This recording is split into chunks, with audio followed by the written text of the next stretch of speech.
hanyuma rero amaze gupfa umuhungu wiwe Rehobowamu bati niwe aca yimikwa, hanyuma bamuzana kugira ngo bamwimike. Hanyuma rero arashitse imbere y'abenegihugu, abenegihugu arababaza ico yobakorera.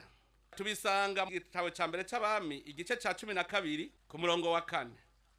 Abenegihugu bacamubwira bati so wawe yaturemereje umutwaro, ubu rero wewe nuturenganure ibikorwa biruhije vya so wawe n'umutwaro yaturemereje tuzoheze tugukorere. Murumvise abenegihugu basavye Rehobowamu umuhungu wa Salomo bati so yaraturemereje umutwaro, ubu rero wewe nuturemurura ibikorwa biruhije vya so wawe n'umutwaro yaturemereje tuzoheze tugukorere tukugamburuke. Wa muhungu wa Salomo Rehobowamu aca baha iminsi 3 ngo abanze kuja guhanuza. Agiye guhanuza yahereye kubahumure kubakurambere, bamubwira bati uyu munsi ni waba umusuku w'abo bantu, ni wabakorera kandi ni wabishura ukababwira amajambo meza, bazokubera basuku iminsi yose. Abo n'abakurambere. Uwo muhungu wa Salomo Rehobowamu ariyumvira atoya reka nje kubaza urunganwe rwanje. Murumva bamuhanuye iciza arakirengeje ku ruho rw'amazi acaja guhanuza urunganwe.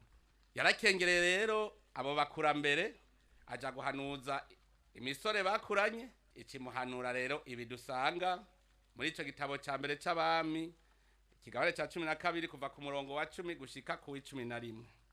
Bamubwiye bati genda ubabwire ati genda ubishure uti urutoki rwanje rw'uruhererezi ruravyibushe kurusha amafyigo ya data. Ubu rero data yarabaremereje umutwaro, jeho nzokongereza umutwaro wanyu. Data yarabakubitishije ibimoko, jeho nzobakubitisha ibimoko biri kwa magera. Mwumvise umuhungu wa Salomo ivyo bamuhanuye, batugenda babwira uturutoki rwanje rw'uruhererezi ruvyibushe kurusha amafyigo ya data. Ubu rero data yarabaremereje umutwaro, jeho nzokongereza umutwaro wanyu. Data yarabahanishije ibimoko, jeho nzobahanisha ibimoko biri kwa magera. Tubisanga mu gitabo ca mbere c'abami ikigabane ca 12 kuva ku murongo wa 10 gushika ku 11. Abenegihugu abibabwiye bati baritahira umwe wese iwe, nta wasubiye kuja ku kirimba kumukorera. Ico bakoze baciye bagumuka. Yumvise bagumutse acarungika umugaba w'ingabo wiwe, agize aragenda bacamutera amabuye baramwica. Bacaramwica. Vyanditse muri Bibiliya ngo Israeli cigarariza umuryango wa Dawudi gushika n'ubu. Mwumvise Salomo ntiyari umuntu wa mbere yatwaje ubwenge agatwaza ubwitonzi. Mwumvise akantu gasambura ubwami, akarenganya, gufata abana b'igihugu kabacamwe imico ibiri. Mwumvise ko bene Israeli baciye baguma bagwanya bene Dawudi gushika n'ubu. Kubera iki?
mukama nimwanki kibi twazi kukunda umukama rero mwakumurikire ujanye uburundi bw'umukama mu neza mu majambere ukomeze urukundo hagati ya bene igihugu utahukana impunzi incabwenge twibarutse zirengera ubwo ruturimwo zigaruke kuduteza imbere isheje ubuhinga zifise utwugururira amarembo y'amakungu atubera umubanyi w'ingirakamaro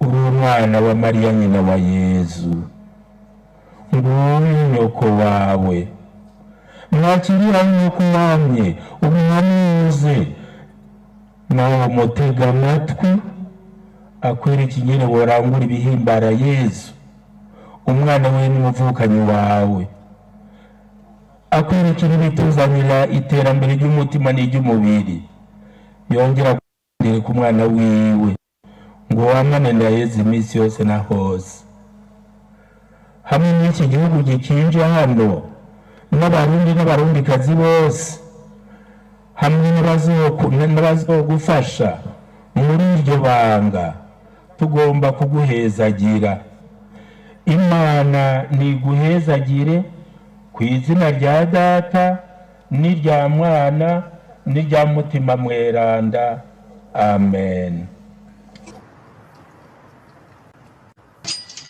Yaba umukuru w'igihugu cacu baba abarundi bari mu gahinga canke bari inyuma y'ibigwanisho nka Redutabara nta kindi nifuza yuko bakora atari ukubonana atari ukwicara hamwe gutyo tukirinda ryabara ryaba mu myaka iheze byatumye abarundi n'abarundikazi dusigara mu marira. Hari wavuze akajambo twabwiwe n'umunyafurika w'epfo mbona gahambaye rwose kandi keza ati umuntu afise inguvu niwe akwiye kuja kuganira niwe akwiye kuja mu biganiro kandi icyo gitabaye inzi kandi mayira hari ico azodushikirako niho rero ngira nti ububasha umwe wese yiyumvamwo ni bumwe hariho ugutinyuka kuja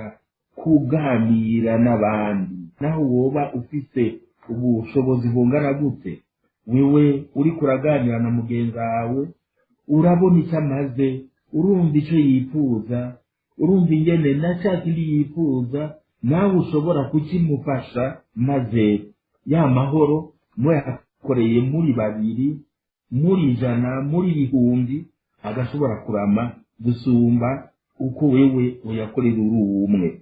Ikindi nibwira ni uko ata murundi yoshobora kwitwa umwana w'umuzanano nta numwe twese turi bene Burundi tungana twese uko kungana kuduha nanone umutima wo gukorera ubwo Burundi twese twiguye inyuma ata numwe yibabarira ata numwe ashira mu nda yiwe gusa. Niho rero ngira nti Burundi nukuri twegerane tubumwe Burundi emera uganirize abana bawe utabatinya ntaho ikiganiro kigera kiza ari icy'ubusa. Nibwira yuko ari ikiganiro cyo gukiza Burundi bumve ingene uwo guterera iryo terambere ayo mahoro iyo neza ukeneye kugira ngo nawe mu makungu ushobore guseruka uberewe kandi ukomeye. Icyo nicyo rero nobwira umukuru w'igihugu cacu kandi ndazi yuko atovyanga abona yuko ariho uguhirwa ku Burundi kwa nyako guhagaze ariho koza gutebuka kandi kugasanganirwa na bose.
Ishure ry'abarundi bose ni ishure ribategurira guca bugufi, guhariranira, gusubiza hamwe, iterambere hamwe no kuroranirwa. Tubandanye urugendo maze tugaruze umunezero Satani yatunyaze.